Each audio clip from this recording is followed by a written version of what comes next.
And so I started recording then, and then the internet kind of was blowing up then, and I started getting a lot of fan mail that I'd never ever gotten before via email.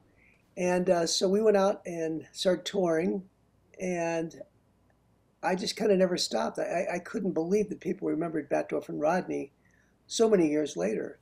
And so since that time, I have recorded, gosh, at least 12 CDs, if not more.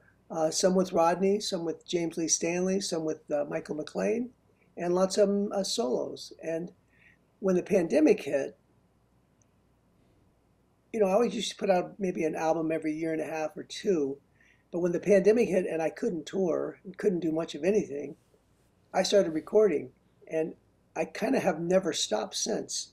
It just seems like once you get in the studio and you start that process, it just opens up this flood of ideas. And I'm not one to ever let an idea go by. I just keep writing until it stops, because I know one day it will stop.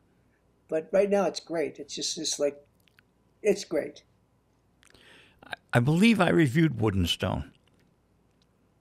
Yeah, it was a really good record. It was early Rolling Stone stuff, and then we about 8 years later we did another one, uh, and that was fun. It was fun to go out there and play that stuff. But I really just like doing original stuff. I have so much stuff now between the Batdorf and Rodney and then the Silver album, and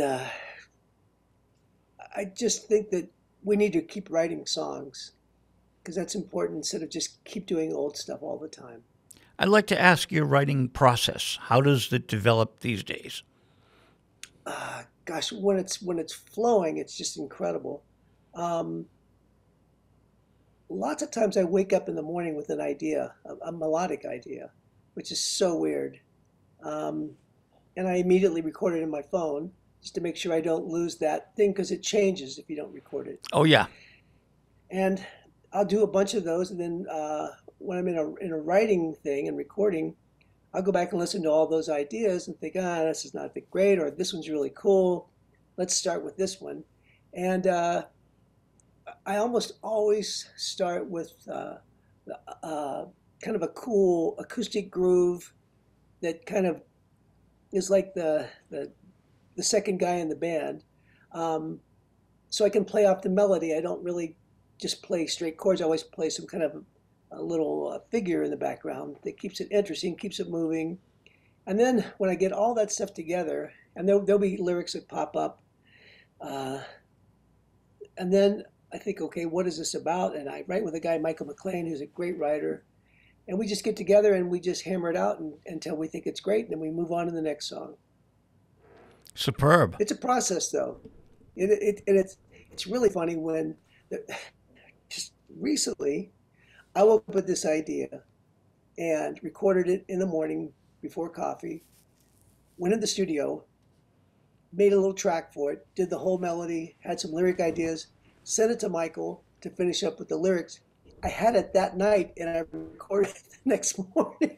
Now that's pretty fast, but that's fun because sometimes it's not that quick. But and it's also, you know, some of the best writing is rewriting because you think, oh, this is really a great part, and then you listen back after you listen to it for a while and you go, it can be better, and those are usually good moments. Do you remember the story of instant karma, what John Lennon wanted to do with it? Sure, sure. He Yeah, wanted an instant song, but it took them good seven idea. days, right? Because they had to go in the studio and Phil Spector and all that, and it took them 7 days. Nowadays, you can write a song and pop it on Spotify, and John Lennon's wish comes true. You're right about that. That was another thing I did in the pandemic. I Instead of doing a whole album, which you usually do, get 10 songs, 11 songs, you start recording the whole thing. I thought, it's important to me at this point, and the opportunity is there to release them right when they're fresh, when whatever you wrote about at that time is current and not 9 months later or a year and a half later. So I started releasing singles like that until I had a whole thing, a whole composite of maybe 7, 8 songs. And I started doing EPs. because it was easier to get those done and then move on to the next one. So I love that you could put stuff out immediately now. It's great.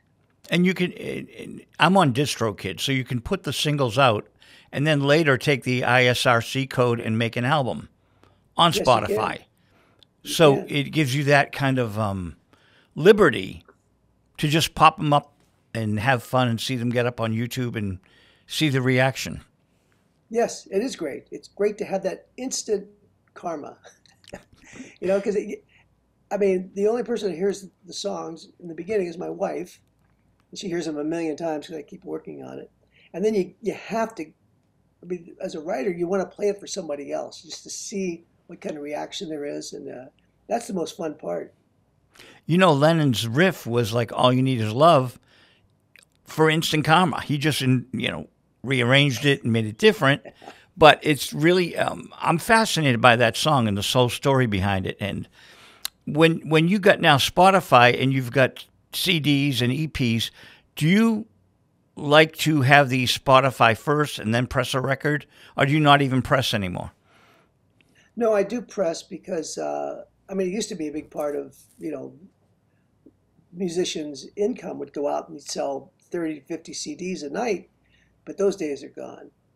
But I do print up CDs for when I do shows because people buy them almost like as a keepsake. You autograph it, and if you don't have that, I mean, I mean, I don't love the full digital stuff that everybody has.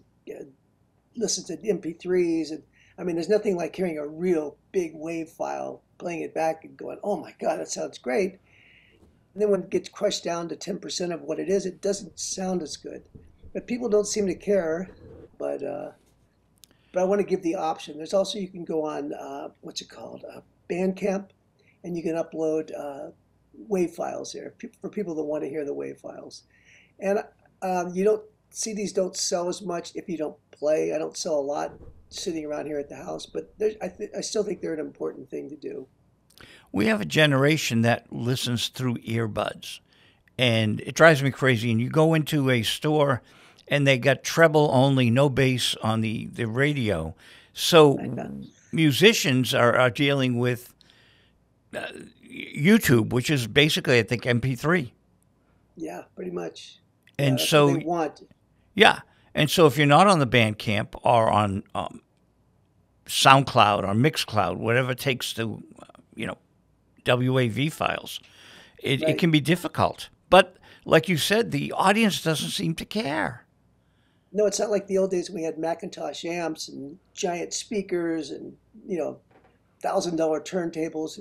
That's gone.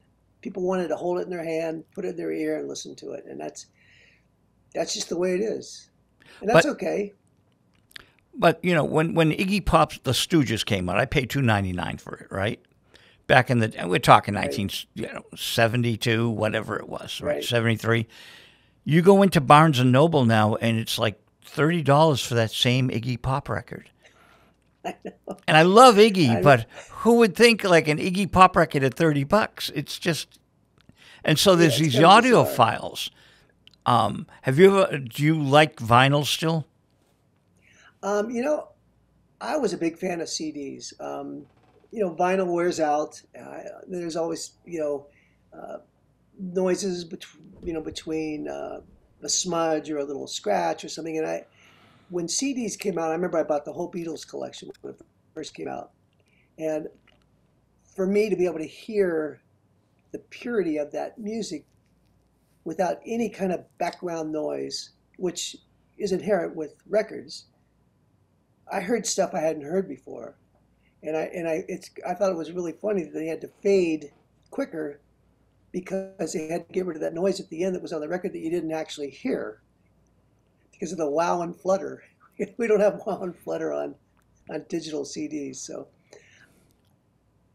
some people really think it sounds better. I particularly don't. I especially love recording digitally because nothing like seeing the file in front of you. And if it's a little bit off, you don't have to go back and cut it over. You can nudge it over just a hair just to get it exactly where you want. So I love the whole digital world. I just don't love MP3s. Well, if there aren't any Beatles instrumentals of all their music, which pretty much people just strip it away now and put it up on YouTube, there are now Yeah, AI yeah, it's programs interesting. all over Google where you could take Help by the Beatles, toss it in AI, and get yourself an instrumental version, which That's very weird. opens up whole new worlds of hearing stuff we didn't hear because of the vocals. And it's Right, like, oh, right. wow, that's wonderful, you know?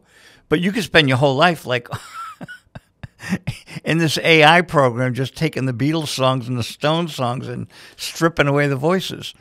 Yeah, it's crazy. Yeah, it's crazy what's going on now.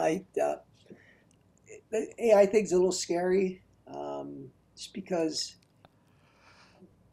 you still want to believe that the human can actually write an emotional song with a great melody and come up with a great lyric idea, uh, better than AI can.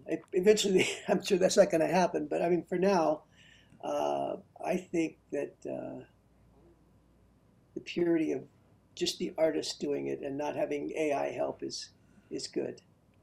Do Although you, it's an incredible thing. yeah. Do you know the name Ray Kurzweil? Yeah, I know. I don't know. I know what a Kurzweil is. He the person that invented the keyboard? Yes. In fact, it was in Waltham, Mass. And one of my singers in my band worked for them. So I'm sitting with her and we're having lunch, and Bob Moog is like 5 people away from us. Wow, The Moog pretty synthesizer, cool. right? He's at the Yeah. Kurzweil building. So Kurzweil puts out an amazing book. I've got to reread it again. And he has and this is what talking 20, 25 years ago, he has the computer writing poetry. And it was a little Wow. cumbersome, but now with the AI, and another thing, John, is there's a spiritual guy, Neville Goddard, who died in like 72. And now he's getting very, very famous and hot, where he was obscure before. But now people love his philosophy. Every single day, there's a new Neville Goddard lecture he never gave. It's these self help gurus using his voice from AI, and and Joseph Murphy's another guy, a spiritual advisor. And so they've got Neville Goddard reading Joseph Murphy. It's all AI, and it's like this is not good because No, it's not. the essence of what Neville was teaching is now going to get diminished, watered Yes. down. They don't know, the general public. He can't put up a lecture every day because he's not alive anymore. No, he's not. No, no. That's really weird. Well, Well, I didn't even like when some of the rap music was putting in. I remember hearing it was a rap song with uh, Ventura Highway incorporated in the song. I thought, well, this is really weird. It doesn't even fit, but they're kind of piggybacking off the success of Ventura Highway and putting it into a completely different song, and it's weird. It's weird, I know these but guys who are doing rap and stuff, and they're sampling without licensing, and then they issue records, and it's an underground, and they're making money, but they're not yeah, paying people, and they're just. I think it's like the old club music when it was when the clubs were playing all this weird club music, which I'm not into, John, but like right, right. you go to New York to Greenwich Village, instead of the old Stones and Dylan bootlegs, you would see these dub DJs putting records out, and every 3 weeks it would change, and people were buying them, and it's like, what a world! Yeah, it's not good. I mean, this is really a great time and a horrible time to be a musician songwriter because, first of all, music today is not nearly as important as it was when I was a kid. Music was the internet. Music was everything back then. Um, and it's become so watered down and it becomes like a secondary thing as people are gaming or jogging or something instead of the old days when we used to sit around, maybe smoke a joint, listen to Abbey Road and go, oh my God, that's freaking unbelievable. I don't know if those days exist anymore. I don't know if people care enough, but I remember when I was young, that used to freak me out hearing my favorite artist's new record and hear how great it was. And uh, yeah, I just don't think that happens anymore because it's just not as important as it was. But you knew the records of your family older than you, and you knew the names of the artists, right? Yes. Like I knew, Frank Sinatra, of course, but like all these people that my parents were listening to, I knew their names. Now I ask people if they know Carly Simon, and someone in her 30s never heard of Carly Simon. And it's like, I've got her music director making my records with me. And they don't know. And, I directed a Marty Balin of the Jefferson Airplane album. Forget the name Marty Balin. They don't even know Jefferson Airplane. Yeah, I know. It's funny. This happened to me. I live in Oregon now, and I was playing pickleball, which is my new passion, my new hobby. It's great. And there was a lady there who is our neighbor, and she was looking in the court when we were playing, and there was a young girl at the counter, and she said, "See that guy over there, the guy in the Reds hat?" I said, "He used to tour with the Doobie Brothers." And she goes, "Who are the Doobie Brothers?" It drives me crazy. It does. I Well, knew it's no different than the athletes. I knew my parents' music. I might not have listened, to Victor Moan, but I knew who he was. He was there. He was there, right, in your life. Right. It's like, and these big album covers impacted our lives. Sgt. Pepper comes out and blows everyone away. Yeah. It was just so magical. It really was, and I think that sounds like old guys talking, but I think that the youth are really missing that thing. There's something about that impact of hearing, great artists make a great record with great harmony, great playing. It's just, because people want to buy one song now. It's not like the whole album concept where, the days when you're writing and you kind of get in this groove and that album is what you are at that point. And you need to hear the whole thing to kind of get the whole impact of it. And there's just no interest anymore. You do, and I don't know what you're talking about, old guys. My new documentary is 70 is the new 70 is the new 30. That's my new. Yeah. I got a government grant to do this movie on seniors, and I don't want to call anyone seniors. Yeah. So 70 is the new 30. That's right. I mean, John, you're active as you were when you were 19, right? Yeah, I'm 72 now. I never thought in my wildest dreams I'd be playing after 50. Oh, that Mick Jagger would be playing after 80. Yeah, it's true. That is true. So let's go back in time. What was the first record deal you got? Was it on your own? Was it Batdorf and Rodney? Actually, the very first thing that I did was when I was 15, I joined a band in Ohio called the Loved Ones. And they were going to California, and I just joined them. And they said, "We're going to California, try to get a record deal." We had, chaperones. The other guys were 18 and 19 in the band. I played Wurlitzer electric piano and was a singer. So we went out to California because I just finished my freshman year in Ohio. And I went out there, and we actually got interest from Atlantic Records. It was a band called the Loved Ones. It was a brother and sister, lead singers. It was like a soulful Calcills and four other guys in the band. And so we were about to sign a deal with Atlantic. And right before we signed the deal, the brother and sister and the manager, who was the other brother, said that they had decided that they were going to be a duet and that we were going to be the sidemen. And we said, well, that's not what the deal was. So we went to Ahmet at the Beverly Hills Hotel, and we told him what was going on. He goes, "Well, forget it. I signed a band." And so, but that's where I met Ahmet Ertegun when I was 15. Wow. A couple years later, I signed a solo deal with a thing called Forward Records, which was Mike Curb's label with, I think, MGM. Oh. It was a band called Cloud. It was the four guys that left the other band. And I don't know if that record even ever came out, but then I met Rodney in Vegas, and we got so tight. I had so many songs, and we were there was something about us playing together was great and singing. So I told Marcus, "Hey, we need to go back to LA because I think we can get a deal." So I was 18 then, and I think Mark was as well. Drove back to LA, called the Beverly Hills Hotel on a whim, just because Ahmet would stay there when he came to LA. And he invited us over. We went over there and played for him. We signed the next day. And he said, I want to produce you and I want to take you guys to Muscle Shoals. And that's what he did. We thought, oh, this is really cool. It's an The amazing president of the story. lake. Wow. It was the funniest thing when we played for Amit.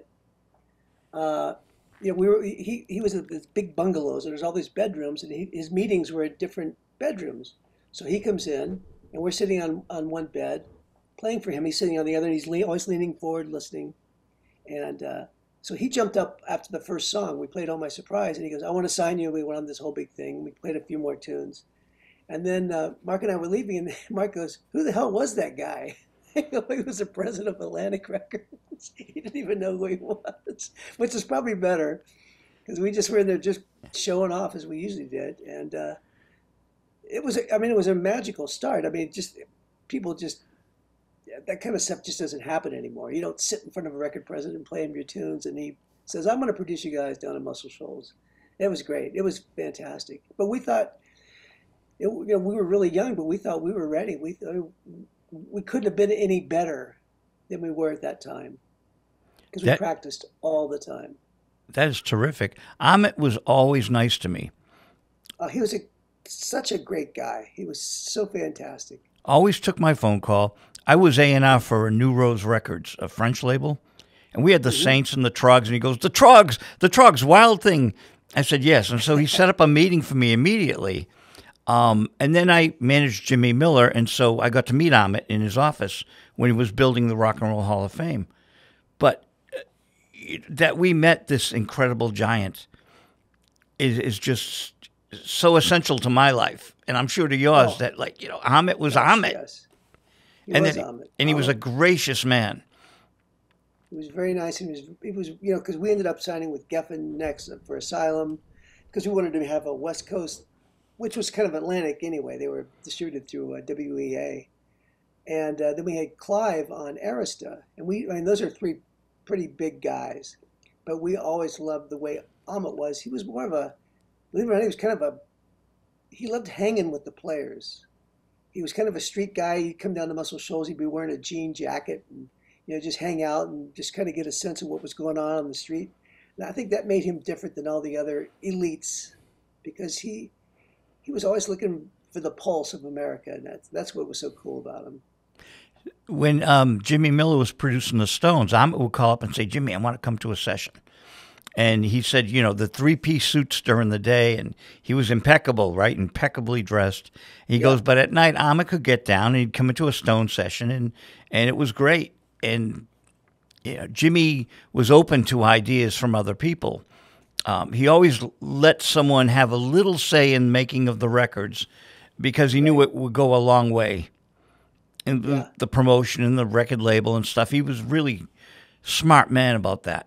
So when you did the first signing with the brother and sister and then with the follow-up, the band itself, were there any demos cut?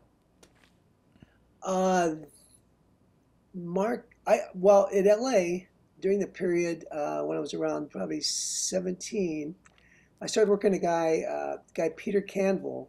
He was an engineer at Gold Star, which is a big studio back in LA. Oh, yeah. Back in the day. A lot of hits were cut there. Phil Spector's. So I was right.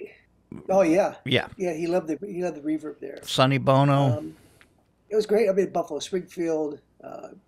Joe Cocker cut, I think, what's it, the letter there or something. I mean, it was one of those places where it was magic there.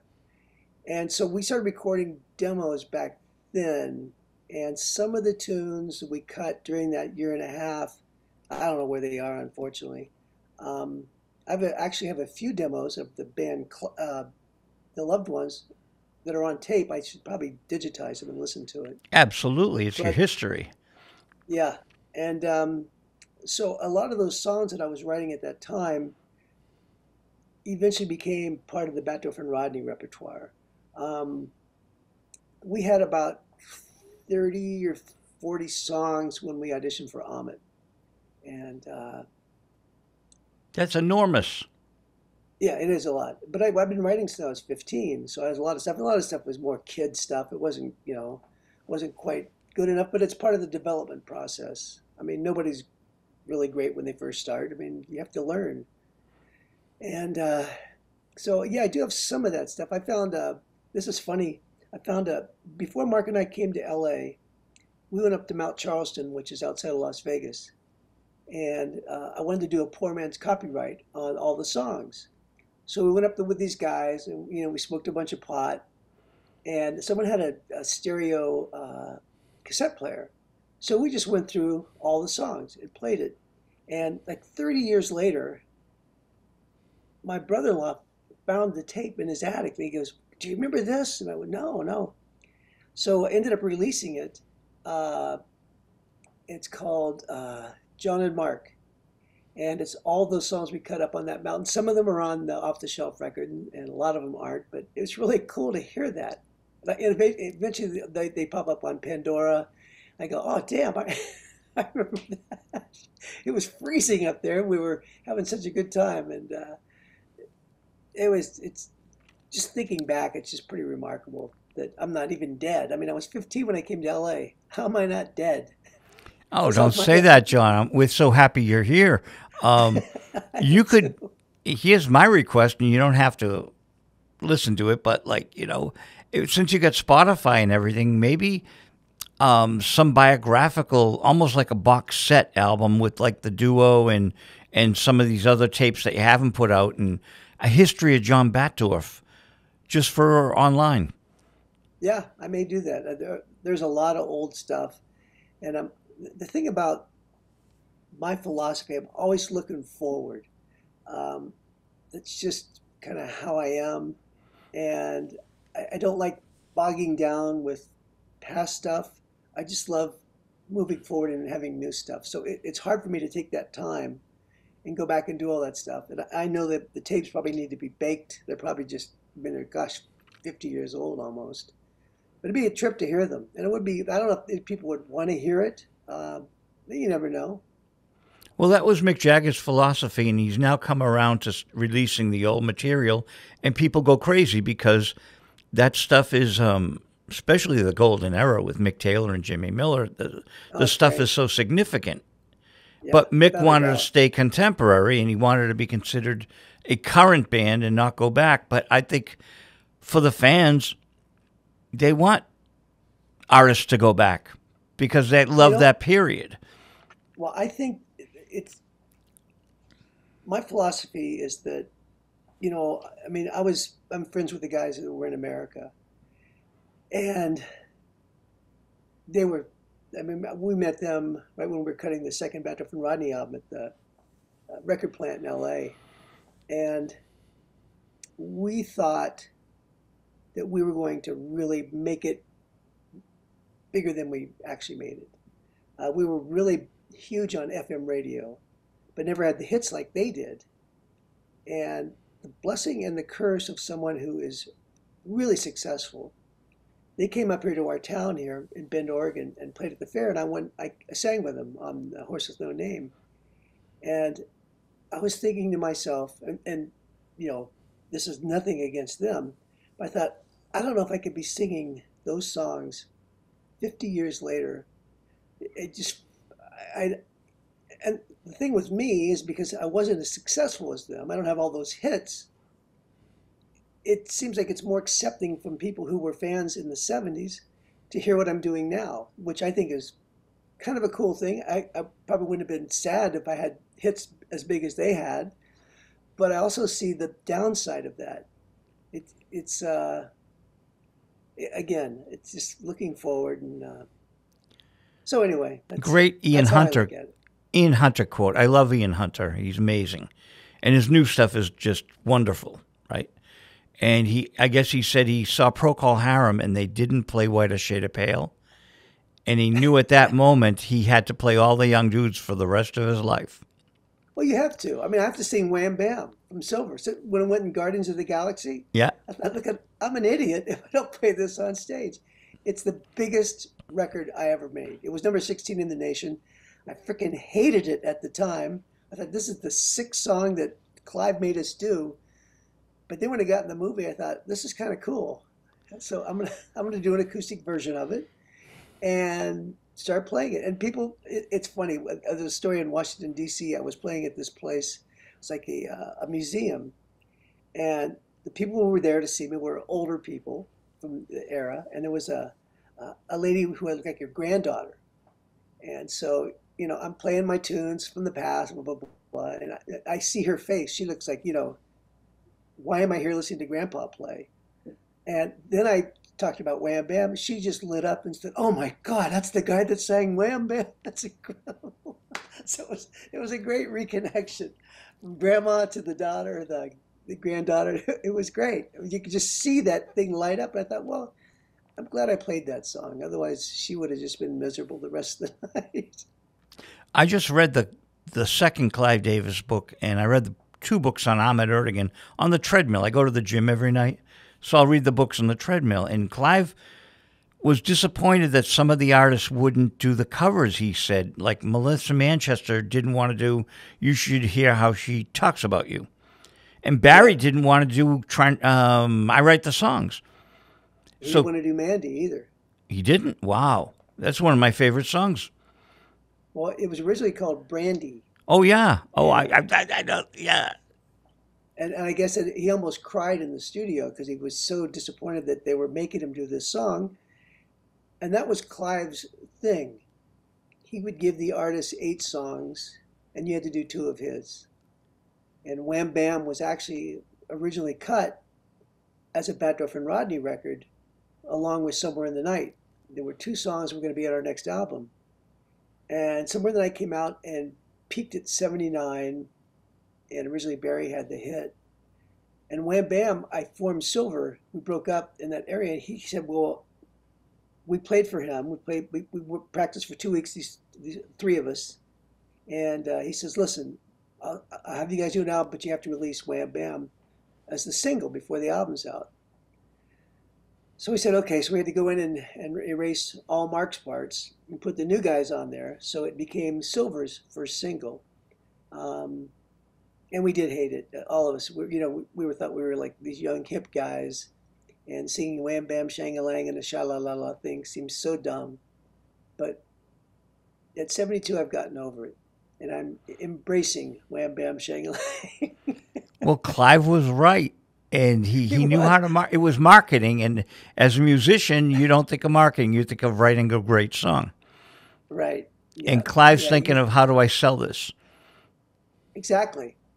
Yeah, I remember when we cut Somewhere in the Night, which I thought was a fabulous record.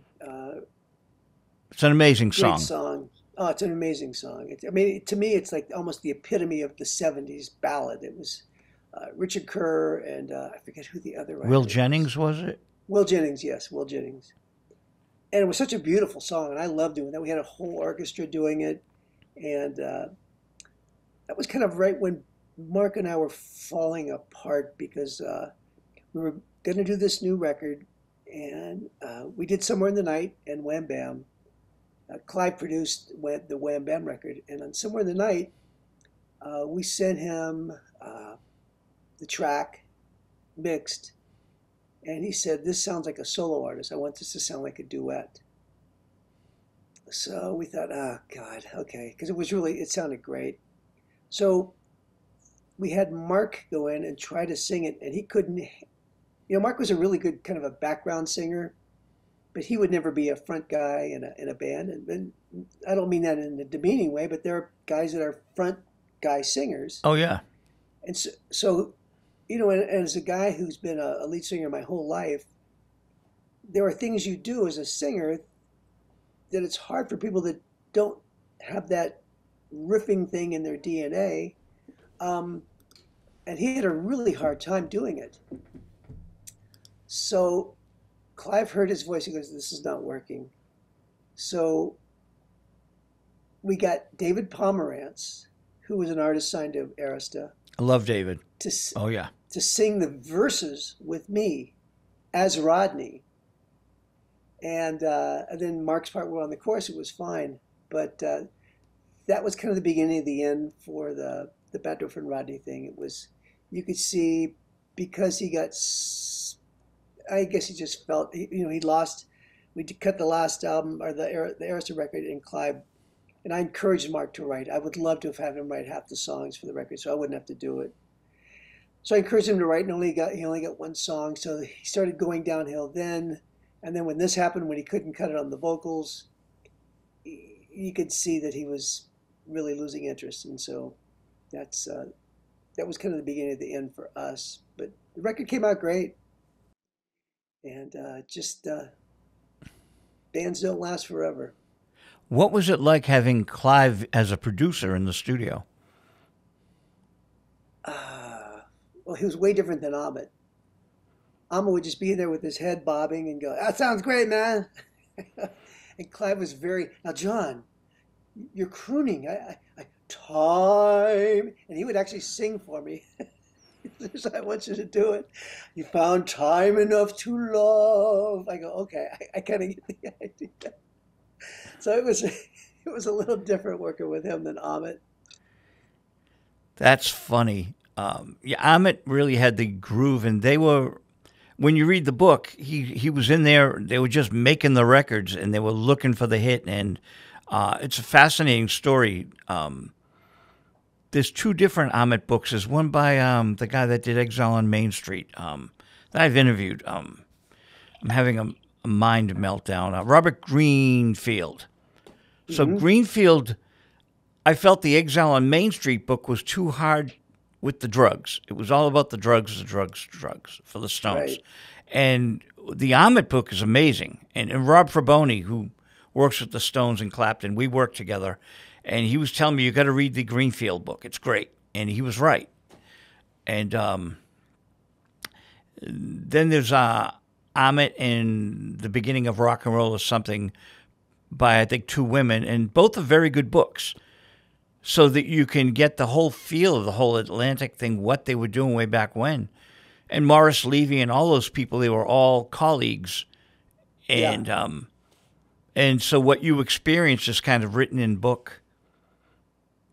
Yeah. There's a funny story with Amit. He really was. He just liked hanging around the musician guys. He loved being in the studio, and he could be a hard ass when you weren't doing what he said to do. But we really liked him. But there was a thing that happened. We were at the Electra Asylum or Electra Studios recording the end of Off the Shelf. And so Mark had brought some pot along to the session. And so we asked Ahmet if he cared if we smoked. And he goes, "No, I don't care." But we didn't have any papers or a pipe. So we went in and got a toilet paper holder and poked some holes in it and put some tinfoil on it. And we were smoking there, and we had Ahmet took a hit off the thing. It was great. I thought if I only had this picture, it'd be fantastic. But That that's is kind of how he was. a funny story. That's great. I don't think that's in any of the books, probably. No, no, it wasn't. But he was such a great man and such an insightful man, and he took risks. He did. He did. And the major movers and shakers take risks and bet on that. You know, Chris Blackwell's book, he talks about how he didn't sign White or Shade of Pale. And I had interviewed Gary Brooker, and I reminded him, you know, Jimmy Miller wanted to sign you. And he goes, "That's right, Jimmy Miller and I guess Guy Stevens, the two producers at Island, they wanted Procol Harum, and Chris Blackwell said no. And in the book, he regrets saying no because it was such a big hit, White a Shade of Pale." Yeah. Right. But Blackwell says, you know, I chalk it up like gambling. It's like you win or you lose, and I lost, and I just have to chalk it up and move on, Yeah, you have to move on. which was healthy for him. But he still, I don't know. I think they had Duran Records and then A&M, and A&M was very good to Procol Harum. So maybe it all worked out. Yeah, they were a good band too. I love the singer. He's a fantastic singer. Oh, Gary Brooker was just Oh, amazing. incredible. And he told us the demo that got the deal. That's what I was asking you. What are the demos that get the deal? Yeah. Well, our demos, we were lucky enough that we never got a deal with a demo. We always played for the head guy in the Live. room. Yeah. Yeah, that was our demo. He goes, "Well, let's cut a record." I mean, I don't think you can even do that anymore. I mean, you got to be really good to begin with to be able to pull it off. And but But again, we were always so tight. Even Silver, when we auditioned for Clive, when both deals I got were at the Beverly Hills Hotel.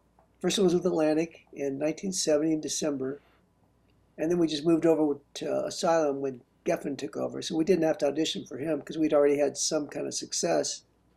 But when we went back to get another deal with Arista, he was at the Beverly Hills Hotel. We went in there with the Rhodes and 2 acoustics, played for Clive, and he goes, "I want to sign you." It was great. I asked Mark Fowler. He said the Atlantic Pop Festival, so it was live. Felix Cavalier, same thing. They were live bands. And when I asked Lou Reed, "You're going to like this," I said, "Lou, what was the demo that got the deal?" Now, he knew I knew. And he said, "Well, it was Andy Warhol, of course, but Joe, if there was a demo, you'd have a copy." Because I had everything Lou, and he knew it. And but that was just so funny that, Andy Warhol got them signed to MGM. Yeah. But, Lou Reed worked for Pickwick. Did you know that? No, I did not. Lou and John Cale worked for Pickwick, and the wife, Laurie Anderson, just put out 23 of the demos. Now, I had like 4 of them. I didn't know we did 23. There's a whole brand new album out of Lou Reed at Pickwick Records. Wow, what a trip. Yeah, and it was fun stuff because they were writing, "I got a tiger in my tank." It was that kind of Pickwick. You know what Pickwick is about. They put out Nat King Cole and Ray Conniff. Old style, right? Right, they did it for supermarkets, and moms would go in there and buy these records on Pickwick. Yeah. But they were, but hey, who knew that Lou Reed and John Cale worked there? Yeah. Isn't that a paradox? Funny. Yeah, it's great. How? Go ahead. You must have met some incredible people on the journey. Oh, without a doubt. There's another really funny story with Ahmet.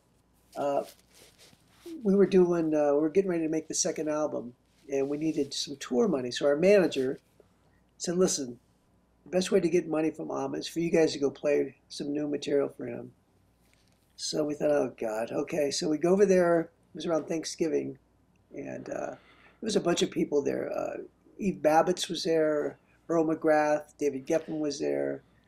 And so we told Ahmet we wanted to play him some of the new stuff. So it's funny, he got right between us. We were sitting on chairs, and he got right between us. And I had just written this song called "All I Need," which was on the second record. And it was inspired by the movie Johnny Got His Gun. And so Ahmet's got his head down there listening in stereo. And the line on the chorus was, "All I need is a piece of light," because he couldn't see. But when we got done with the song, Ahmet raised his head and go, "I love that line. All I need is a piece of life." And all of a sudden it became, "All I need is a piece of life." And I never told him it was light. I wasn't going to argue. It's a great line, actually. "All I need is a piece of life." It's a great line. I didn't give him writing credit, though. Lady Mondragreen. You know what that means, right? Oh, a Lady Mondragreen is a misheard lyric. I learned it from Buzzy Linhart. We were good friends at the end of his space on this planet, and we would talk about misheard lyrics, and there are so many of them. But there you go. I never heard of a misheard lyric for a demo live. Yeah, it's funny. That's a great story. He couldn't have gotten any closer. He was sitting right there, and I was singing it to him. I guess I didn't do the T loud enough, but that changed the whole song. I thought, okay. And your line's not bad, and his line's not bad. They're both great lines. Yeah. But if he liked it, I wasn't going to say it wasn't the right line. No. So what does it mean, "All I need is a piece of light"? Well, do you know anything about the Johnny Got His Gun book? Okay, it was written by Dalton Trumbull. It was an anti-war movie from First World War. And the movie was incredible. It came out in like 1971. Timothy Bottoms was kind of the star, and there's a bunch of other stars in it. And it was about a soldier who went to war. He used to work in a bakery, and he signed up to go to war. And like a mortar shell hit where he was in this foxhole and pretty much blew him up. It blew his face off, blew his legs off, his arms. So the government, this is really a sick movie. I mean, it was so incredible. I thought it was a Western when I was going to see it. I snuck in the back and Johnny Got His Gun sound like some kind of a shootout at the OK Right. Corral, but That's what I it thought. was not. And I was so stoned when I went to see it. And it starts off, the movie starts off in this stark black and white zoom in to this basically a stump on a bed. And it's the guy who the government brought back to do experiments on, who was not dead, but he couldn't hear, couldn't see, uh, had no arms, no legs, and but they didn't know that he had an active brain. Nothing was wrong with his brain, but he couldn't say anything. So it was so intense and so it just freaked me out. And I just remember all he wanted to do is be able to see or hear. Uh, but with life, I thought, that makes sense anyway, because all he needs is a piece of life. He wanted to come back the way he was. And the thing was great about and this was a bomb movie. It didn't make it at all. It's too bad. But they would give him morphine to calm down when he was having his spasms, and he would dream in this vivid color, and it was incredible. So at the very end of the movie, because he's figuring that the only way he can communicate with the people is to do Morse code with his head, because he had nothing else to do, and they thought he was having a seizure. So eventually they go, wait a second, I think there's a pattern here. And what he was saying was, kill me. I was like, oh my God, it was the freakiest movie. He didn't want to be there, and they had no idea that he was aware of what was going on, but had no way of communicating. And that was the end of the movie. And it was like, oh my God. So I went home and I go, I got to do something. I picked up my guitar and just that song just came out. And all I need is a piece of light because the guy had darkness. He couldn't see, yeah. Did you ever see Source Code with Jake Gyllenhaal? I did not. Oh, you've got to watch it. It's the same theme. So Okay. Jake Gyllenhaal is being experimented on, and he doesn't realize it. And they keep putting him into a time loop to get information. But he's a war casualty. He was in a helicopter accident.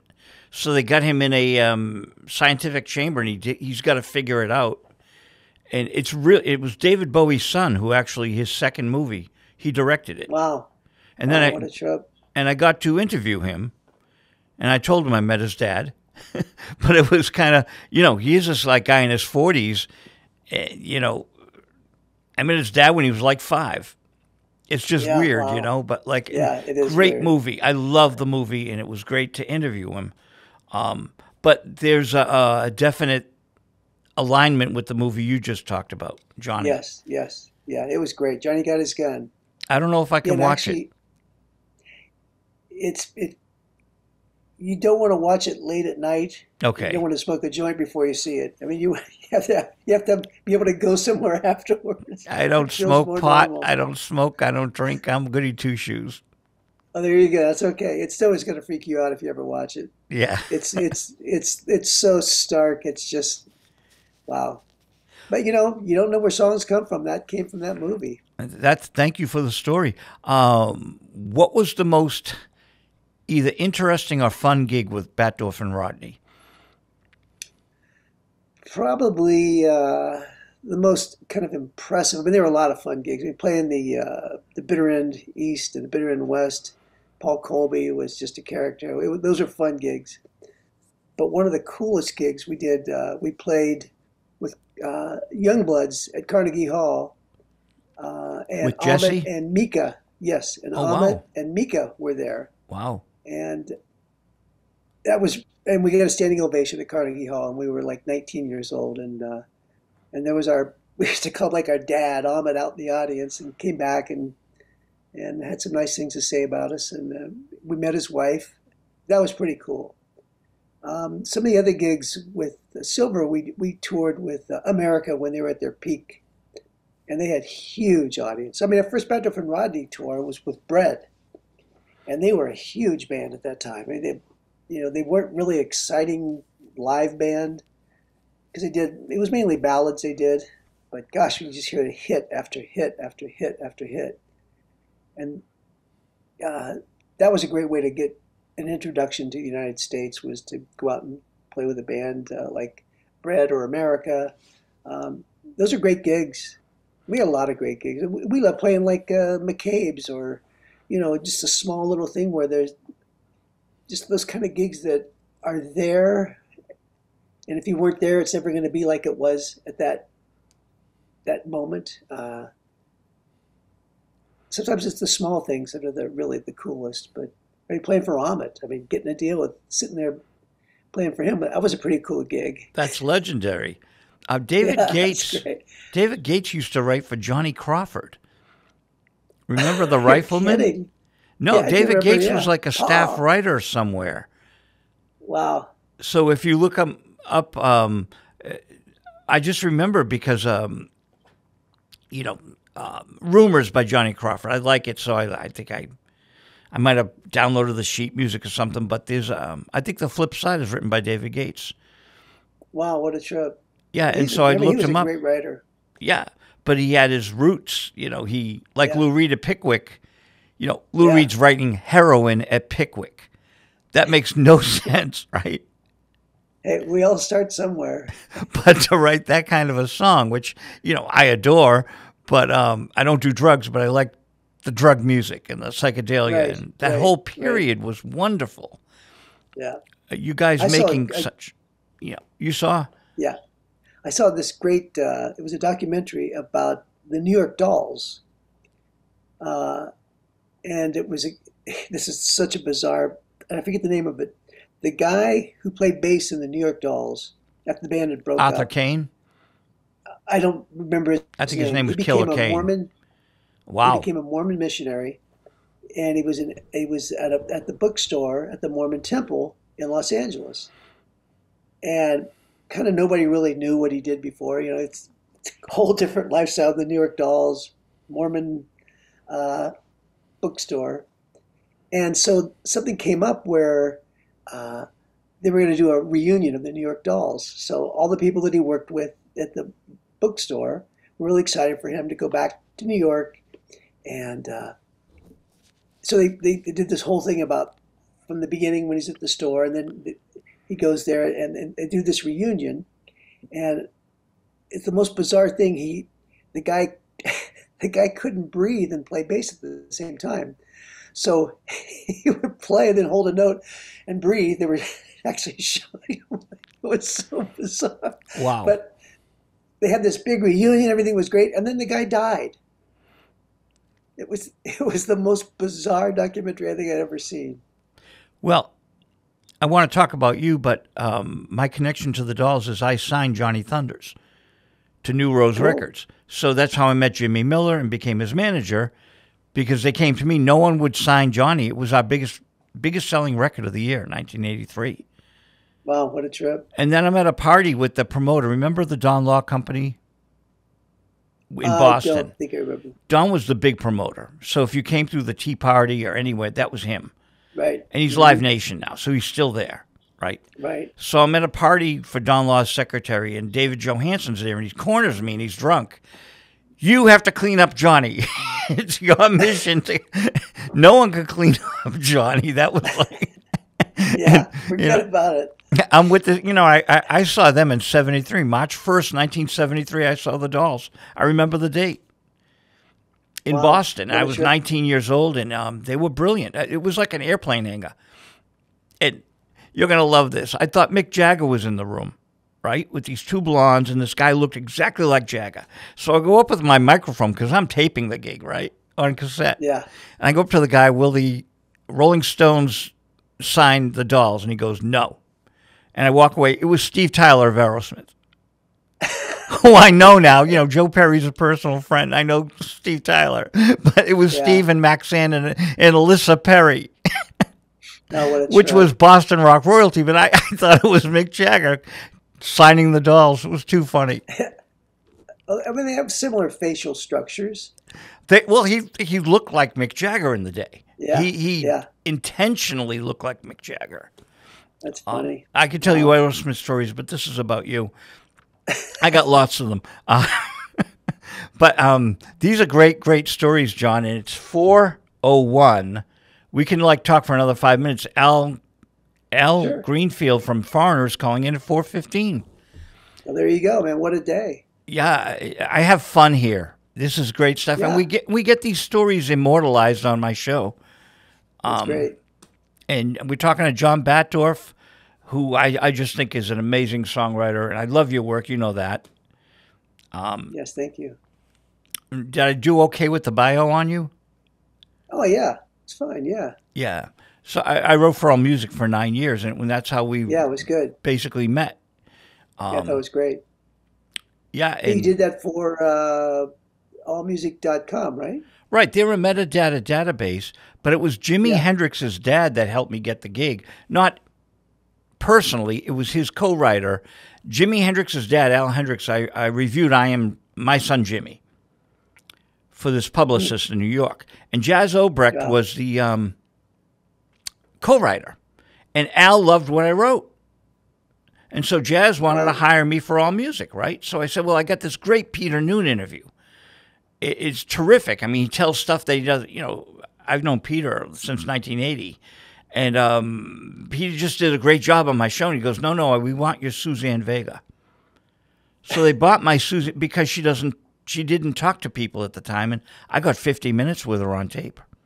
Oh, that's great. Yeah, and the interview's great because we were backstage with her, and then I'm interviewing her. I said, so Jimmy Miller and JoJo Lane and I were backstage with you. She goes, I remember. She goes, I don't remember much, but I remembered that moment, right? The Stones producing, we're backstage with her because her manager was Harvey Fierstein's brother, Ron Fierstein. So Suzanne opened up with me, and I asked her, your book reminds me of Lou Reed's book. She goes, I read Lou Reed's book, and it was the inspiration for my book. Isn't that great? Right. Yeah, that's great. Yeah. But that's It's my just life. like music. Yeah. Well, good, man. No, I'm and glad you're these, still doing it. Sheesh. I think these interviews are so important, John, because you are so important. And I never realized this about the backstory on some of your music. It's wonderful. Oh, thanks. I mean, the Ahmet Yeah, story, priceless. Oh, great. Yeah. And, I could never see Clive on the bong. I just, it was never going to happen with Clive. But having the omelet with the toilet paper holder was priceless. I mean, he was just hanging out with the guys. But you got the trifecta, the three biggest guys in the industry at the time, Geffen, Ahmet, and Davis. I mean, if you formed a record label with them, it'd be Pretty good. Crosby, Stills, Nash and Young of the record labels. Yeah, there you go. Wow. Anything else? And what your new music? Let's just talk about that, and then we'll have to go. Yeah. What's But, up I on the just next month? I put out a new record in May called 60-Year-Old Groove, 10 originals, and this is the first time in 20 years I haven't gone out in the fall to tour. I just decided I love where I live, and I said, I'm just going to stay here. I'll go out in the spring, and so I've never had this much time in my studio. So I've got 8 new songs that I'm working on for probably an album that'll come out in the spring, and I just love writing music. It's when I don't write music, I'm depressed. Or I'm not playing. I mean, it has to be part of my everyday life. Otherwise, there's just a massive void. So, again, a blessing and a curse, because it's like a shark. I can't stop. Or I'm just sink to the bottom and be dead. So I'm going to write as long as I can write and record, and I just love doing it. Well, hear me out here. I'm going to put this up on YouTube, and we're going to play it on cable TV stations, okay? But Lawrence Juber from McCartney and Wings, the guitarist, I know Lawrence. I know him, yes. and Peter Noon, they both go online and they play. Peter talks, and he's amassed a huge following online, which COVID created, but that's another story. So he started going on Facebook, and he's got a massive audience, and maybe John Batdorf should be playing online. And what Peter did it because he had all this inventory of records because of COVID. So all the concert halls mailed his CDs back. and he had a Wow. garage full of them. And he said, Joe, I sold every one of them on Facebook. And he realized, and he's got these, and he's, it's great. You can talk to Peter Noon on Facebook.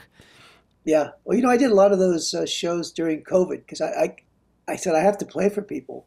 And I didn't realize it was almost more important to the people I was playing to than it was for me to play, because here they were trapped, music lovers, and just being able to do it online. I was doing it a lot. It was fun. Well, maybe if you're not touring, you can tour online. Yes, true. You've already done it. I'm just saying that these two guys are really having fun, and the audience is obviously having fun. Right. Well, that sounds great. One last thing. I help with a Ben Orr group from the Cars, because I knew Ben. I was his videographer, so I help out with this Cars group.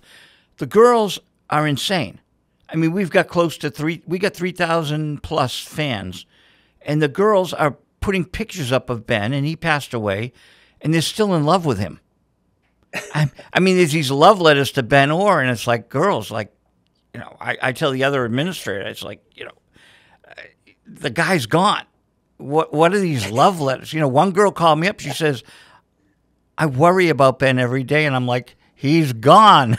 You worry about him. Don't worry. It's over. So what I'm saying to you is the fans are still reliving the music.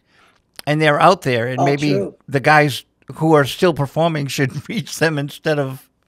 I mean, God bless them. I love that they love Ben. He was a wonderful human being. But like, move on. Yeah, there's people that are still here that are writing music. Oh my goodness. I'll let you go. Wait a second. I don't know. I got to stop this. Hang on a second. Okay, I'm good. We just got a text from Rob Proboni from Malibu. They just did a Hendrix tribute on the island because of that movie, Rainbow Bridge. I think it's the 78th anniversary, and Rob's doing the sound, and Mick Fleetwood's there, and Ivan Neville. That's cool. Isn't that amazing? Wow, how cool. Yeah, it's great. But he's building a studio in Montego Bay at the same time for Bob Marley's grandson. Wow, that's cool, too. So he's busy, and it's just... I'm so glad you're producing stuff, John, and Fraboni's producing it. It's just... I think it's marvelous that in 2024, you guys are still doing it. It is kind of shocking. It really is. I just remember my grandpa when I was a young kid. He was probably 60, and I thought, my God, he looks so old. He's probably going to die any minute. And I thought, how could I ever sing when I'm 60? Well, here I am, 72, still singing. 70 is the new 30. Remember that. It is. You're right. John Batdorf, Foreigner, is up next. I feel like I'm running a TV show here. Hey, I've opened shows before. I know my place. Thanks so much, cool, man. Oh, thank you for having me. I appreciate it. Oh, you're always invited here. We're doing it all the time. Thanks, John. Cool, man. Okay. Thank you. Bye. See ya. Bye.